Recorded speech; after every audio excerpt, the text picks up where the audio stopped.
Well, Wes, welcome to season 2 of Pastor. That's exciting. We've got one in the bag. There's something about having a second season that just is exciting and a lot of fun. And I got to tell you, I couldn't be more encouraged with the numbers of people listening all over the country and even parts of the world. It's been pretty humbling, and it's still really exciting too. It seems like we got off to a really good start. Praise the Lord for that. All right, Wes, well, let's launch season 2 with our first episode on godly communication. And I wonder what you thought about that topic. I think it's a great topic. I think that churches struggle from ungodly communication more than any other single problem, in my experience. Well, I'm looking forward to understanding this more. I really am. Can you define godly communication for us, and maybe how it's different than maybe just typical communication? Yeah, so let's just define good communication in general first. So it's kind of like a contract. To have a contract, you have to have an offer and an acceptance that mirrors that offer. It has to mirror it 100% in order for there to be an actual contract. And good communication is like that. Somebody offers something, they send a message, and the response to that message has to reflect that that message was 100% understood in order for there to be good communication, or we could even say excellent communication. Now, the godly piece, I think, adds this factor, and it's that there is a opportunity with even good communication for you to judge one another, for you to disapprove of one another, not accept one another. So the godly part is that we're not going there just because we have an initial difference. We've had good communication. I understand what you're saying. I'm troubled by what you say, and I'm not bailing, I'm not ejecting, and I'm not falsely acting like everything's fine. I'm going to pursue that so that we can get a meeting of the minds, which may look like a decision to agree to disagree, or it may look like something that might turn into a confrontation, a little more of a direct, hey, I'm not okay with that, but you're going to pursue that. You want it to be a righteous connection and not just good in form but not in substance.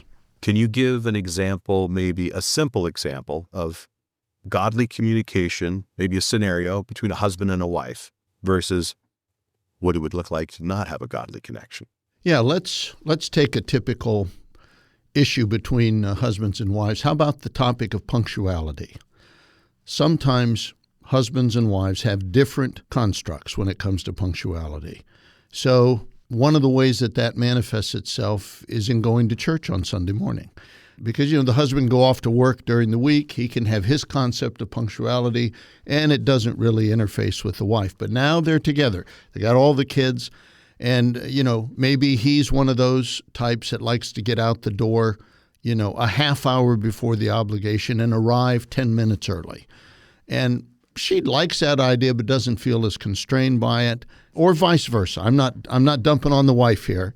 And they get home from church, and once again, the trip to church was a little frustrating. Let's say they got there 1 minute before the service started. So by the time they got the kids placed in the nurseries and everything, they were coming up 5 minutes into the service, and he's a little upset about that. So they have a wonderful conversation about that, and they actually recognize, we really have a difference when it comes to time. It's just an honest difference. But the husband's not yet ready to concede that difference is okay. So the godly part, in my mind, is in addition to patiently listening and making sure we understand, we're now going to follow up and try to actually reconcile these positions. And I think the godly solution would probably be that they accept one another. They don't view one person's opinion as superior to the other, and they try to find some happy medium. They find a compromise. And you know what a compromise is, Rob? What's a compromise? It's a solution that doesn't make either party particularly happy. But In marriage, we're doing it all the time, aren't we? And so they find a compromise, rather than get there 10 minutes early, they're saying, well, let's just try to get there 5 minutes early. They're both giving.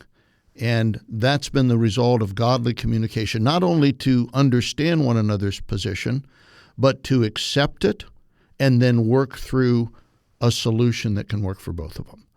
So that's where the godly peace comes in. They're not judging one another, and they're not just taking their marbles and going home and saying, well, I just don't agree with her. I don't agree with him. They're going to work this out. The interesting thing when you bring up a compromise, I think one of the things that is just a really, like you said, either is particularly happy, but a compromise means you've talked about it and you've understood each other a little bit enough to say, right, where are we going to land on this? That's right. Exactly right. Theme I heard in that, just that opening statement in that example is a real desire to truly understand the other person.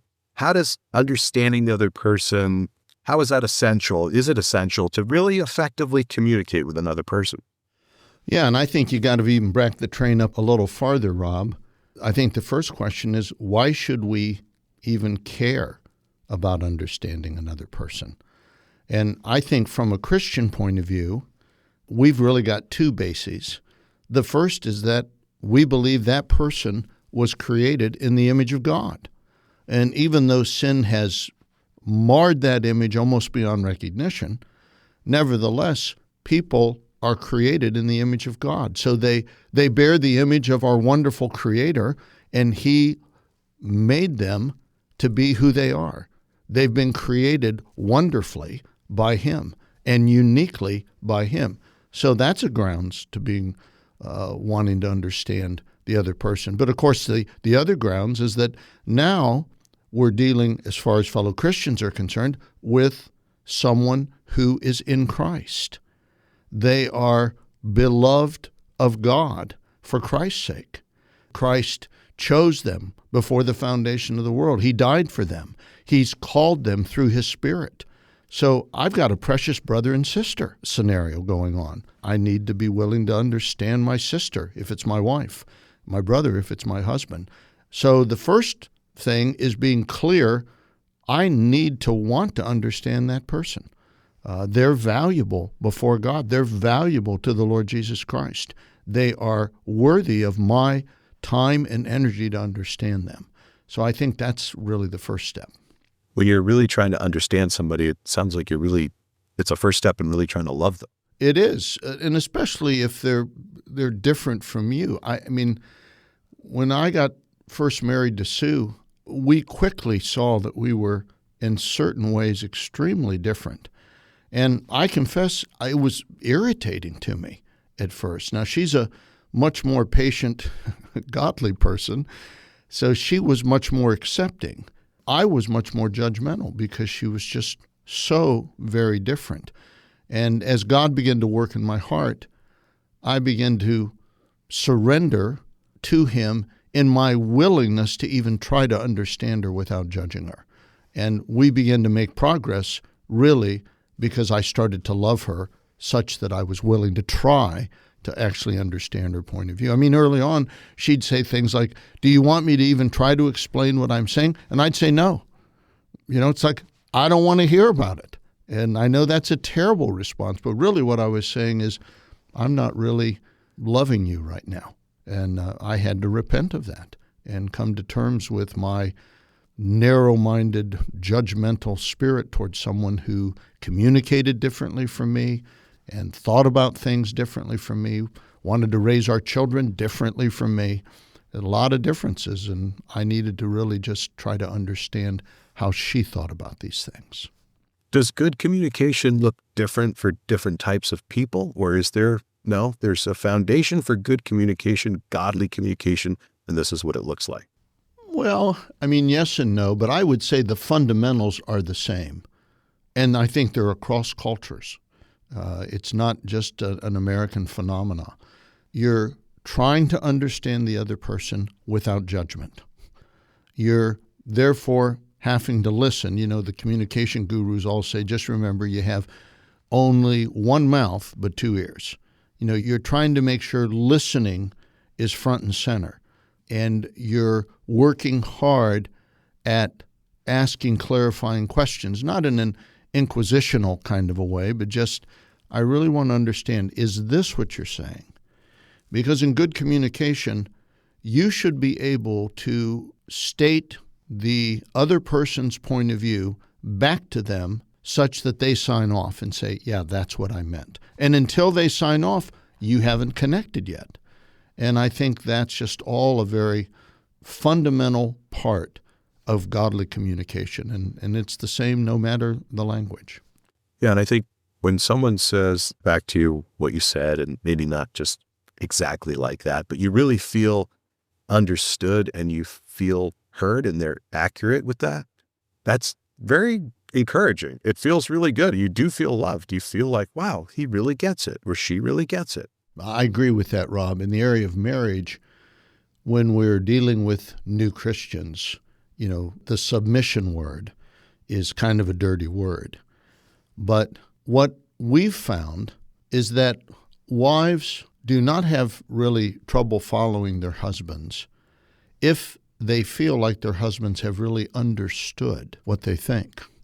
I think the tension comes when the wife feels like the husband's just not listening to her and hasn't really understood her point of view.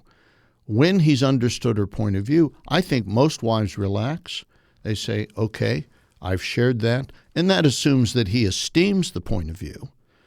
But of course, esteeming it doesn't mean he agrees with it. And I think that produces a real sweet harmony in the family because she knows he values her. She knows that he's heard her and understood her and will take that opinion seriously, regardless of how he ends up deciding for the family. It honestly, it sounds like a lot of work. Well, Rob, you know that anything that's worth having is worth working for, and it does take a lot of work. But here's the good news. Practice makes perfect, or at least we can say practice produces progress. So you get better at it. And, Sue and I have been working at it for 43 plus years now, and by God's grace, we're pretty good at it. We can resolve things rather quickly, and we can talk things out rather quickly. She knows how to best approach me. I know what the best response to that is. So we're not tripping over ourselves. We're not cleaning up after ourselves nearly like we did in that first decade. How do you help couples? And we want to talk about other types of communication beyond marriage, but let's just stay on this for a bit. How do you help couples relate to one another in a godly way when it's quick communication? Sometimes when you have a big topic, you can really get yourself ready for it. You can really say, all right, I want to go about this the right way. I really want to understand her, or I really want to understand him, whatever it might be. But what about those quick communications where you're running this way and you're running that way? And sometimes that's where I think we all flub up a lot, is where, man, I just stepped in that. I did not mean to do that. Any advice for that? I think when the relationship is on a generally healthy plane, those little slips, let's just call them that, can be tabled with each person assured that when there's time to talk it out, maybe later that evening, let's just say it happened earlier in the day, that's really going to happen. And so the slip doesn't really cause a relational breach. Instead, I think there is a benefit of the doubt that's given. And, you notice you're in the slip stage and you just say something like this, I'm not sure we're connecting. When we get the kids down, let's sit down because I really do want to understand you. I'm not sure that I have understood you, which, by the way, surfaces another fundamental, which is humility. I'm not assuming I understand the other person. And if you've got two people who aren't assuming they've understood the other person, there's a much less of a tendency to, go to guns because it's like, maybe I just misunderstood. What does the guy in Proverbs say? I think I quoted this in the last podcast. Surely I am more stupid than any man. If you've got that kind of humility, and rather than think, well, my spouse, she just doesn't get it, or he didn't get it, it's like, let's talk tonight when we can make sure we really are tracking with each other. And I think it just keeps things peaceable and stable and friendly and relatively happy. Why do we want to jump so quickly into, I think she understands me and I just want to move on? Because the other way, you're asking a lot of questions. I think what we want to do is we want to be heard. We want to say what we're thinking, and we want you to understand me. But before we do that, we've got to make sure we can understand them. Rob, let me ask you a question. Uh-oh. Do you see that as being more typical of a man's response or of a woman's response? Wanting to be heard more? No, saying, I think the other person understands me, let's move on. I think of a man. Yes, I would agree with that. So this kind of puts the spotlight on men. And I think, the reality is that men, the talking process is not as intrinsically enjoyable. They have these things on the internet like 50 great reasons to be a guy.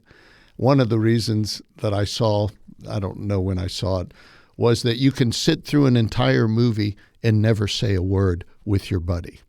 You go watch a movie and you're not trying to relate to one another during the movie. I don't know about you. I don't want to do that. I want to watch the movie. Or if it's a sporting event, I don't really see that as a social encounter. I want to watch the game. I want to hear what the commentators are saying. But, if you do something with your wife, she'd feel like that was a pretty hollow transaction. We went the whole movie and you never said a word to me. It's like I was watching the movie. And so I think that's pretty stereotypical. You can't imagine a bunch of girlfriends getting together, watching a movie, and not talking to each other the entire movie. It's almost unthinkable. So I do think that's a guy issue. I think men just have attention deficit disorder when it comes to prolonged discussions about the relationship or whatever. And I think we really have to submit to the law of love in order to accommodate our wives in that particular way. And they certainly have to submit to the law of love in a million ways to accommodate us. But that's one that probably is more on men, I'm guessing. Sounds like what you were talking about going back a few minutes where you mentioned, a slip up, but if things are going well, there's some grace there. It's a little bit like you're building equity with your spouse. Yes, that's right. You've got some foundational strength to the house. So a little bit of wind doesn't blow it over. It's good and sturdy, and you can say, we'll get to that later. And you got to mean that. You can't just be putting it off. And everybody's pretty trusting that that's what's going to happen. What's the process of repairing some of that relational tension where the communication isn't good? And now every time something isn't said perfectly, oh boy, that did not go well. There's not a lot of equity going. Yeah. What's the beginning process of getting to a good place? This cuts against the American grain because we want everything like that. We want it fixed like that. The first step is recognizing that's not going to happen. We're going to have patience and work through a process. We didn't get to this stage overnight. We got to this stage by a pattern, maybe years, of less than ideal communication. So if we're going to reverse thrusters on that, it's going to take a long time to really get moving healthily in the opposite direction. But not to be discouraged. Rome wasn't built in a day, one step in front of the other, and we will make progress. So I think what then happens is we commit ourselves to really resolving our differences. We commit ourselves to really understanding one another. Sue and I think I said in an earlier podcast, committed to not going to sleep until we had put away anger from us. We wouldn't have necessarily resolved the issue that was the context for that anger, but we didn't want to go to bed mad. And we would stay up late until we got to the point where we weren't angry with one another. If there'd been sin, apologies, confession had been offered, forgiveness was granted. If it was just a difference, we agreed that this was just a difference in point of view, and we're okay with being different on that. I remember an early tension was the way we had a common checkbook. back in the days where everybody was writing checks. We had a common checkbook. And Sue's very good with money, but she manages her checkbook very differently from the way that I managed the checkbook. And it was a source of great tension. And we had to come to a meeting of the minds that it was okay for us to be different on that. And we ended up getting separate checking accounts. And that was a great move. And it wasn't a move like, well, I don't want to have an account with you. It was just a recognition. We just do this differently. And both of those are legitimate ways to do it. They both work. So we wouldn't go to sleep until we got those kinds of things resolved. And I think it's the same way. We're not going to go to bed when we haven't talked this issue out and come to some kind of meeting of the minds to see that it's either a misunderstanding or it's a neutral, amoral difference, or there was actually sin involved. Those are the three categories. And you just decide we're putting on our work clothes and we're punching the clock every day, and no more are we going to leave these unresolved situations that always fester and produce long-term relational tension. It sounds like this is what is meant when people say, I'm working on my marriage. Marriage takes work. It's communication, that kind of work. I do think communication is a part of it. I think there's people that are working on their marriage that aren't working effectively. So a little guidance, a little counseling could help. Say, let's make sure if you're doing some kind of an exercise and it's not really strengthening what needs to be strengthened, or it's not really stretching what needs to be stretched, you might need some help. But I do think you got to put on your work clothes and decide, we're going to work on this. We can't be on automatic pilot. We have to, the definition of insanity, do the same thing, expect a different result. We have to do something different. And that probably looks like more talking and more accepting. Those are some of the components. Wes, is it ever appropriate when we talk about godly communication, is it ever appropriate to vent or maybe just express strong emotions with our spouse? I mean, let's just keep on the spouse track right now. Can we vent? Can we just be a little emotional? Or are we supposed to always be restrained? No, I think the question is, can we be emotional and not sin? And the answer is yes. I mean, Ephesians chapter 4 says, be angry and yet do not sin. So I think learning how to describe our emotions rather than display our emotions is probably the way to reel that in. So I'm aware that I'm angry, but I don't have to act in an angry and reactionary way. I can say, I'm feeling very angry at you right now. And I don't think that necessarily crosses the line. In fact, it's an open invitation to talk. And the alert spouse would respond to that by saying, can you tell me what you're angry about? And now we start talking about it, trying to figure out, maybe it's legitimate. You said you were going to be home at 5:30 for dinner, big family dinner. The wife slayed the fatted calf, and you had some exigency at work, which is not in and of itself a problem, but you didn't call and say, I'm not going to be home. And you walk through the door at 7. And the wife says, I'm kind of angry at you right now. Well, I think she has a right to be. That was a pretty thoughtless thing. You knew it was a big deal. She said 5:30. You agreed to 5:30, and you didn't keep your word, but you didn't call. So I think, yes, you can have strong emotions, strong feelings, but learning how to describe them instead of acting them out is what I think keeps it in the productive, godly realm. So you're being honest, but you're showing some restraint. Yeah, you're showing a lot of restraint. I'm angry, but I'm not punching my fist through the wall, or I'm not yelling, or I'm not starting this petty character assassination. You're always doing that. You're just not going down that road. You're staying in the 1 Corinthians 13 lane, which love is patient, love is kind. You're making sure that you're telling the person you're angry in a loving way. And that's possible. There's nothing wrong. Jesus was angry a lot if you read the Gospels. And at the end of the age, God is going to display his wrath, but it's not sinful. So there's a way to be angry and righteous at the same time. And I think the whole spectrum of other emotions are the same way. I think out loud. And sometimes I just rant, because I just need to, some of it's blowing off steam. Some of it's just, if I say these things, then I can get them out. And then my poor wife has to hear it. This doesn't surprise you, I know. It seems very unloving. Now the way, as we're talking this through, I'm like, that's very unloving. Like, oh, I'm so glad you feel better, but your poor wife now that all landed on her. I mean, go ahead, let it rip, Wes. What am I doing wrong here? Yeah, no, I think you're sort of acting out your feelings instead of describing them, because not only did it fall on her, oftentimes those rants are about other people. So now you're casting aspersions on that person in front of her, and it's not helpful all the way around. And it's not helpful for you, because I think it's a misnomer to think that makes you feel better. That's really modern psychology. You just got to let it out.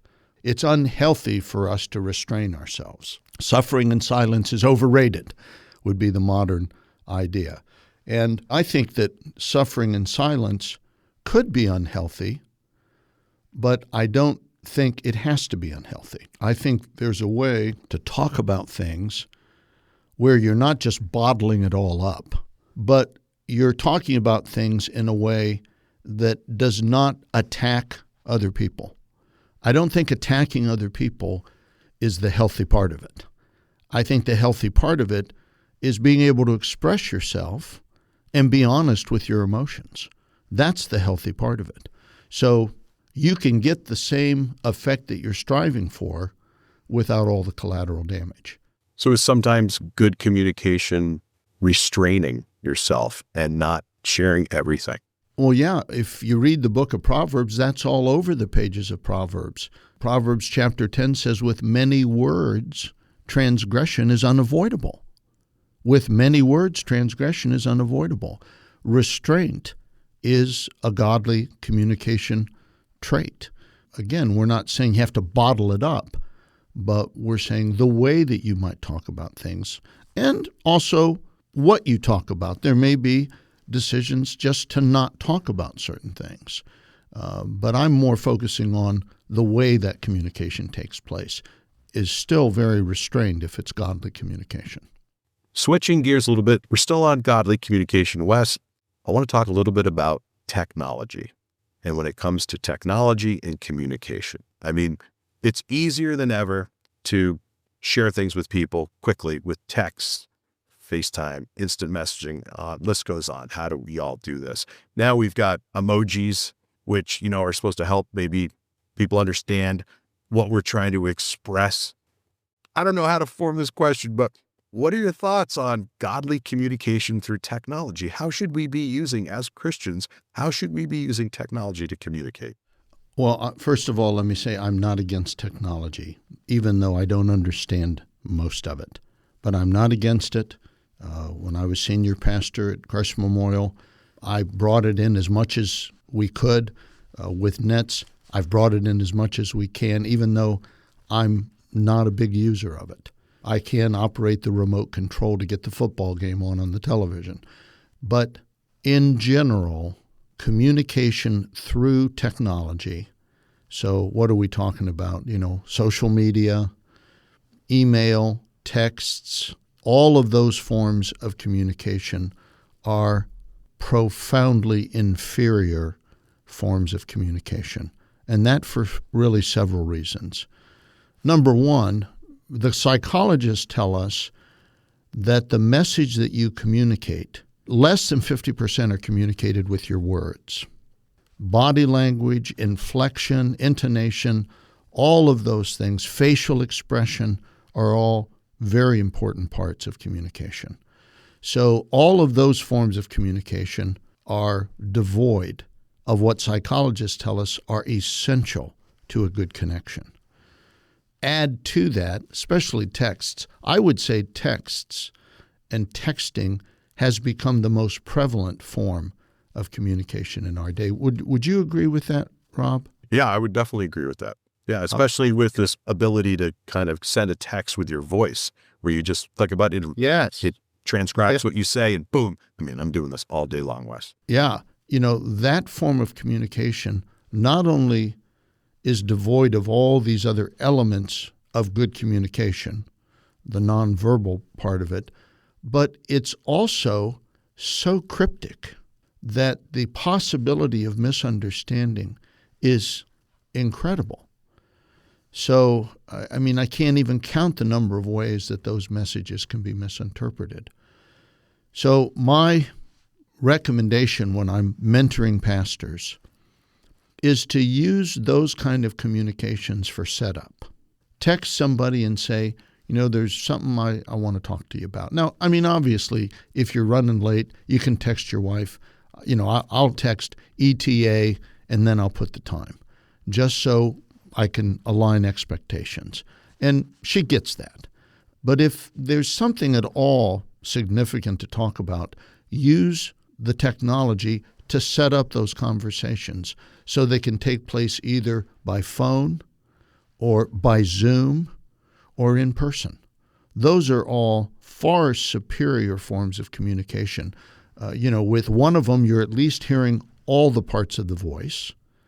With the other two, you've got voice and facial interactions, and those are just far better forms. So, if I've got an important discussion that I want to have, I don't write an email.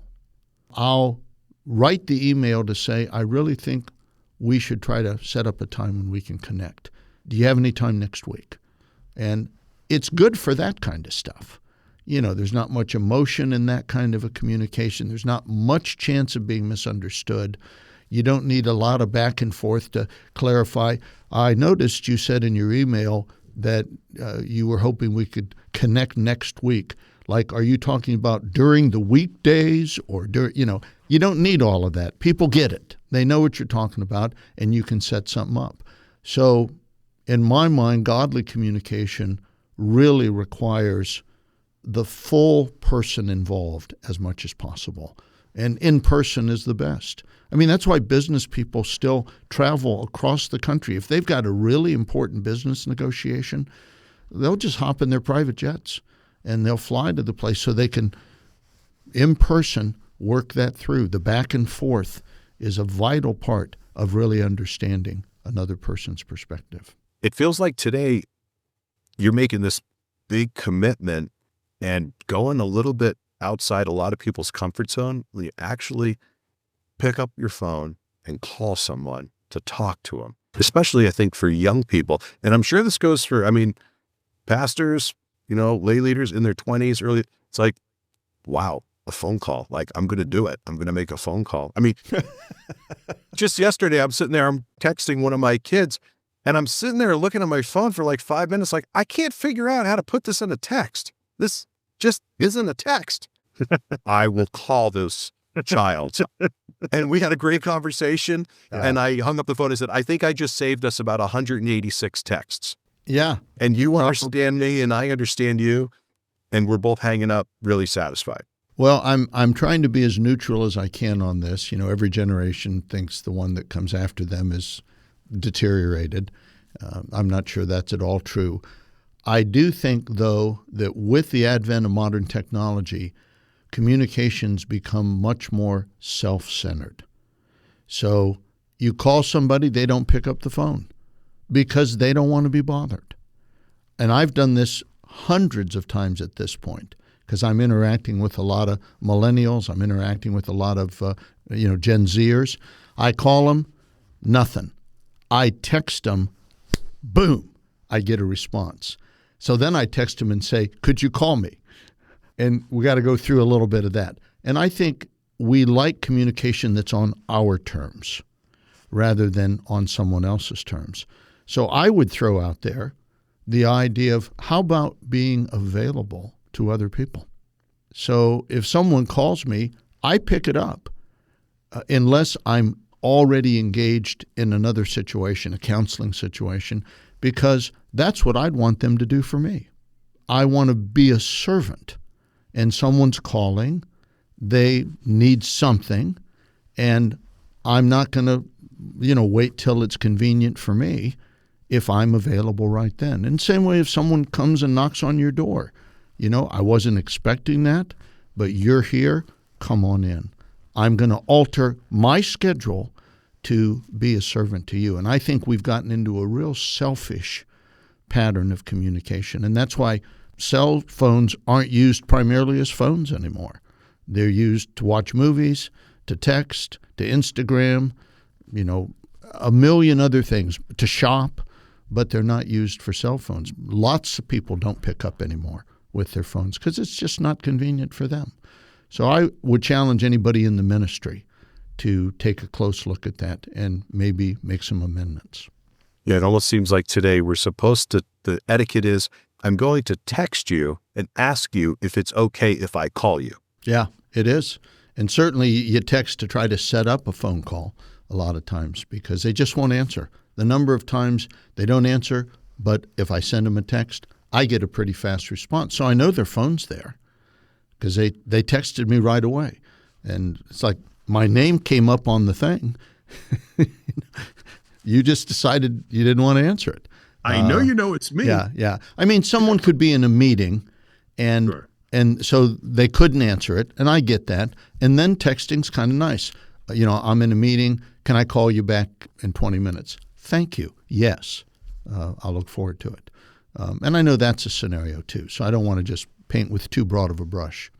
Sure. So when you're bringing in young men to mentor them, they come into Nets, they're in the program, they're saying, hey, teach me. I want to be wiser, man. I want to be ready for the pastorate.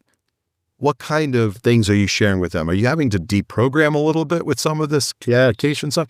Tell me a little bit about what they're going to be hearing when they're talking to Wes Pastor about this stuff. So we've got 10 interns that are coming in May. We got 5 guys coming in from Boyce, 4 guys coming in from Spurgeon, and 1 guy coming in from Texas A&M. And I am really super excited about these guys. And the first thing they're going to hear me say is something along the lines of closing the loop. So I'm going to say, listen, I'm going to be sending you an email, and I want you to close the loop. Respond to the email. Let me know you receive the email. That's good communication because I sent out a message, but I don't know if it's been received. I don't even know if you opened the email. I'm certainly not sure whether you understood it. So we want to close the loop. If I text you, text me back. So we're just trying to establish, the tennis match here. I'm going to hit the ball to you. I want you to hit the ball back. And if there's something you don't understand, I want you to call me, and I'll answer and respond to your inquiry. So we're working right off the bat to be timely and complete communicators. You have not actually communicated if you've got nothing back from the person that you communicated with. They're very content to just send out a text into cyberspace and assume it's been received and assume it's been understood. And in communication, whenever you assume, you make a donkey out of you and me. That's the little saying. And so we're saying no assumptions. No assumptions. That's the first thing. A second thing they're going to hear is that's a non sequitur.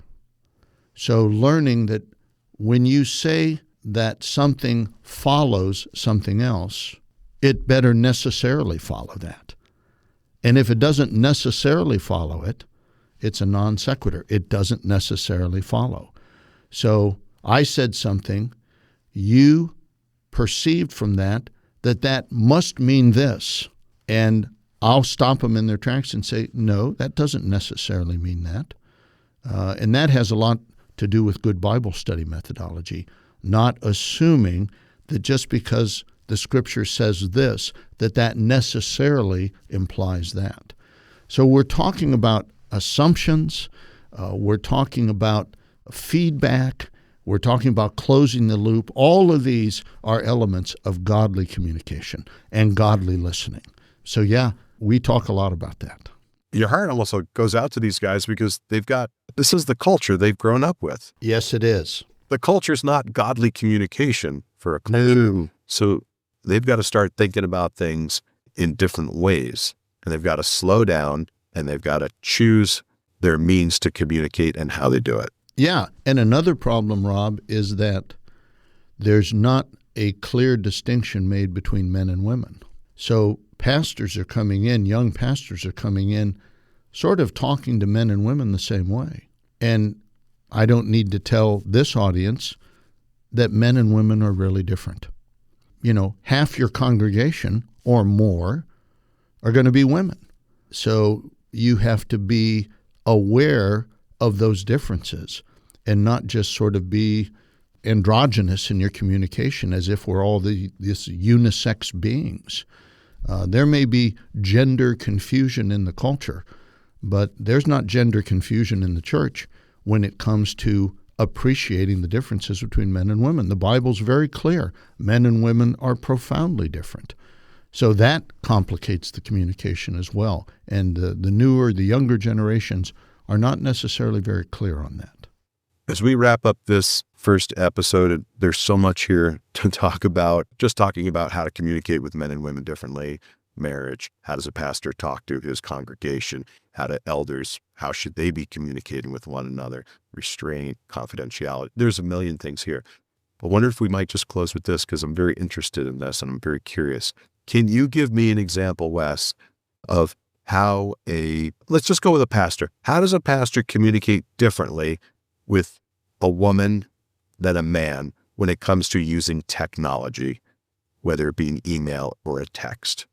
How do you communicate differently with that? Is there some nuances in that? Well, there are nuances. I think the first step is what's proper regarding individual communiques between a pastor and a woman, whether she's married or single. So the first thing I would say is you're communicating, say a counselee in your church, a congregant in your church. I'm copying her husband on everything I'm communicating to her. There's not a communication I'm sending that doesn't include her husband.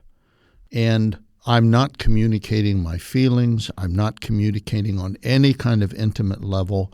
It's all here. It's all above board. It's all to the business for which I'm communicating. Now, if we got together, say with another woman, a woman counselor, myself, and that woman, now that context lends itself to a little more personal interaction, but not on email, not on texting. And if you have female staff, the communication is only on the business. There's no sort of trying to get cute or trying to, be a little more personal. Like you wouldn't write to the staff and say, by the way, you really look nice in church today. That's a complete foul. With guys, it's freer. You could even be sarcastic. Guys are rougher. You don't want to be sinful, but you can joke a little more and say, hey, if you could turn off ESPN for a few minutes, I was wondering if I could talk to you. Now, if you made some kind of glib remark like that to a woman, she'd probably be offended. She might even be in tears because it sounds like you've criticized her. Guys don't tend to take it that way. They'll dish it right back out. So I think there's a gentility with women. There's a high level of discretion. If they're married, you better not be communicating with them without their husbands in the loop. Sometimes I put both their husbands and my wife in the loop because I don't want there to be any question as to where we're going with this thing. And then I think it's just a much more sensitive communication. It's a gentler communication. Women are more fragile than men with their feelings. They get upset easier than men do. They cry easier than men do. And I think the way I'd like to frame it is, if you're in the garden, women are like a beautiful flower in the garden, but those flowers are a little on the fragile side. Men are like juniper bushes. You can take a chainsaw to a juniper bush and it won't die. You might want it to die, but it won't die. So in your communication, you're making those allowances for those differences. Yeah, I appreciate it. That's a good word. What kind of advice might you have for our younger listeners, say those 30, 35 and younger? How might they practice on the technology front to be better godly communicators living in the world that they live in with so much technology at their fingertips? I'm not sure I have a good answer for that, Rob, on the technology piece itself. But I would recommend that they back the train up one station and maybe spend some time in the book of Proverbs. Proverbs has 31 chapters. A proverb a day might help to keep the conflicts away because there's so much in Proverbs about godly communication. When we take couples through premarital things, in those premarital studies, one study is dedicated to communication, and it's largely centered on the book of Proverbs. And I think if they get the categories in their minds and they see Proverbs is very repetitive, so you keep seeing the same things about pleasant words, about gentle words, about restrained words, about truth-telling, all of that just starts to really click. And now I'm taking that and I'm trying to apply that. And I think it needs to be applied double dose because there's just that much more room for misinterpretation and miscommunication using technology. So you take the Proverbs categories and you double down on all of them. And that has the best chance of avoiding ships passing in the night. So that would be a suggestion that I'd make. Yeah, a good undergirding, and then you make the decision on how to make the decision. That's right. And don't use technology for serious conversations. Don't send somebody an email that's got 14 paragraphs. Don't send a text. I've gotten texts that go for multiple paragraphs. And it's like, this technology wasn't designed for that. Do it face-to-face. Do it by Zoom. At least do it by the telephone. Yeah, no, that's a good word. Well, I've learned a lot in the last 45 minutes or so. I appreciate it, Wes. I've got a million more questions for you on this topic, but we'll end it right here. I think this was a lot of fun, and I think a great start to season 2. So thanks so much for taking the time today. Oh, you're welcome. Good questions, Rob. Thank you very much. To learn more about the Net Center for Church Planning and Revitalization's training and sending programs, visit us online at thenetcenter.org. For questions or comments, email us at pastorpastor@thenetcenter.org. Thanks for listening. Please subscribe and consider sharing this episode with a friend. This podcast is a production of the Net Center for Church Planning and Revitalization. Nets, for the life of the church.